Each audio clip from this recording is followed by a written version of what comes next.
Fact ফ্যান্টাসির নতুন একটি আড্ডায় আপনাদের সকলকে জানাই স্বাগত।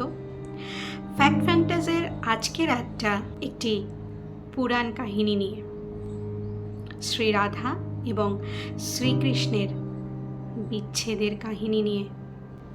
সেই বিচ্ছেদের কারণ নিয়ে ফ্যাক্ট ফ্যান্টাসির আজকের আড্ডায় আপনাদের সাথে থাকছে অহনা।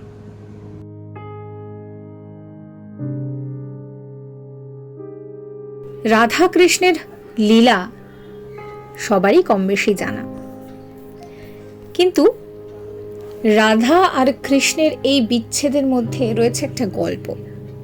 কৃষ্ণকে মারার কৌশলটা কংসের কাছে মোটেই সহজ ছিল না। সেই সময় কংস তার এক দূতকে পাঠালেন। কংস চাইছেন যে যেন তেন প্রকারেণ দেবকীর অষ্টম গর্ভের সন্তানকে খতম করে দিতে, পথের কাঁটাকে যাকে বলে উপড়ে ফেলতে। অত্যাচারী কংসের নির্দেশে মথুরা থেকে রথ সাজিয়ে বৃন্দাবনে এলেন অক্রূর। কৃষ্ণ মানেই একটা আতঙ্ক ছিল কংসের কাছে, আর কোথাও না কোথাও গিয়ে কৃষ্ণও যেন এই দিনটার জন্যই অপেক্ষা করছিলেন। কিন্তু বাদ সাধলেন তার খেলার সঙ্গীরা, তার সহচরীরা। খেলার সঙ্গীকে ছাড়তে নারাজ গোপগোপিনীরা। কৃষ্ণ যে বৃন্দাবন ছেড়ে চলে যাবে এই কথা চাউর হতে খুব একটা বেশি সময় লাগেনি। গোটা বৃন্দাবন তখন যেন বিষণ্ণতার মেঘে একেবারে ঢেকে গিয়েছে। কংসের সেই রথ ঘিরে একবারে বসে রয়েছেন গোপগোপিনীরা, যদি কৃষ্ণ চলে যান। তাই কৃষ্ণর পথ আটকানোর জন্য রাতের ঘুম তো ছাড়ুন, খাওয়া দাওয়াও ভুলেছেন সকলে। এরই মধ্যে সকলের অলক্ষ্যে রেপাল্লি গ্রামে গেলেন কৃষ্ণ। আগেও এসেছেন এখানে ভালোবাসার টানে, কারণ ভালোবাসার মানুষটা তো এইখানেই থাকে, এটাই তো রাধার গ্রাম। বৃন্দাবন থেকে খুব একটা দূরে নয় এই গ্রাম। বৃন্দাবন ছেড়ে যাওয়ার আগে তাই রাধার কাছে আসেন কৃষ্ণ। নিভৃতে কেটে যায় বেশ কয়েকটা মুহূর্ত, কারো মুখে কোনো কথা নেই। বুকের ভিতরটা তখন তোলপাড় হচ্ছে রাধার, কিন্তু না, মুখে কোনো অভিব্যক্তি নেই।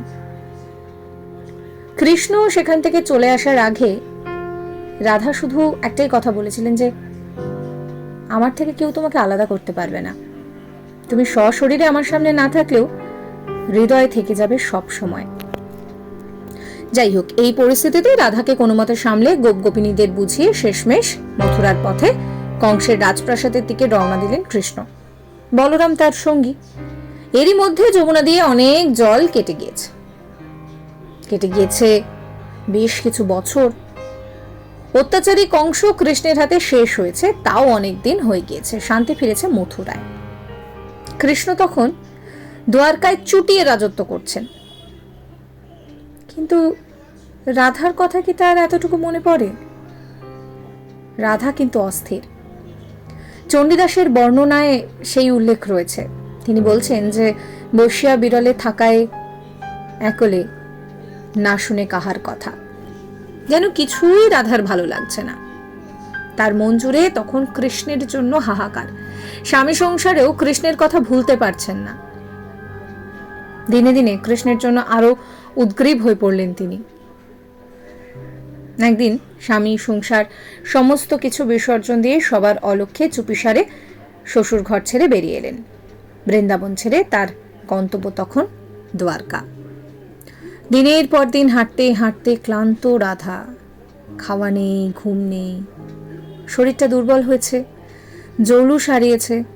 বয়স যা, তার থেকে অনেক বেশি বয়স্ক লাগছে রাধাকে।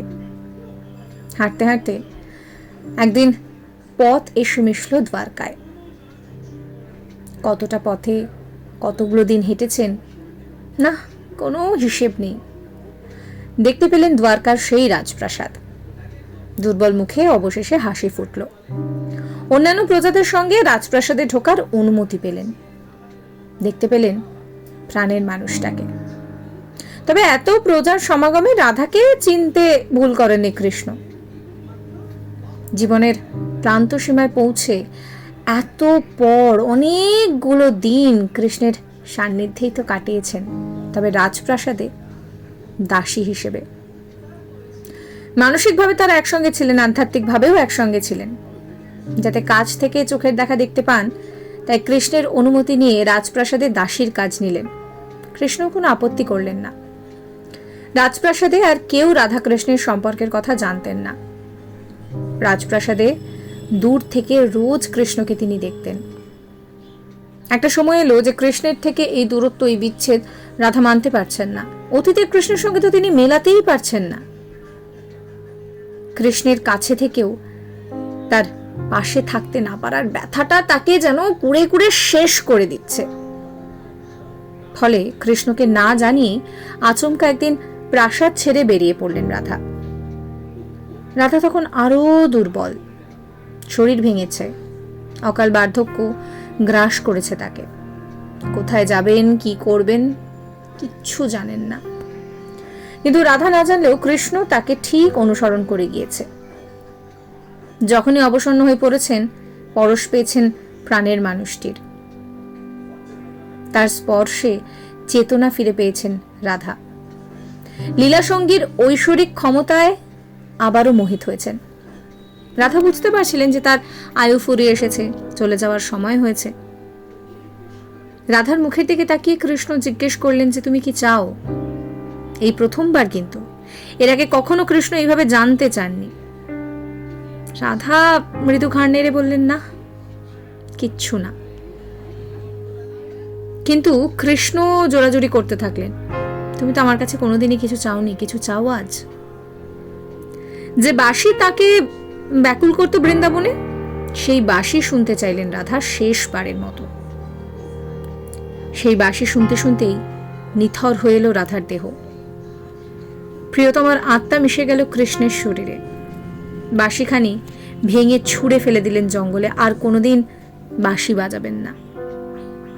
ফিরে গেলেন তিনি তার প্রাসাদে। বিচ্ছেদ বেদনা ভুলে প্রাণনাথের প্রাণে শান্তির আশ্রয় নিলেন রাধা।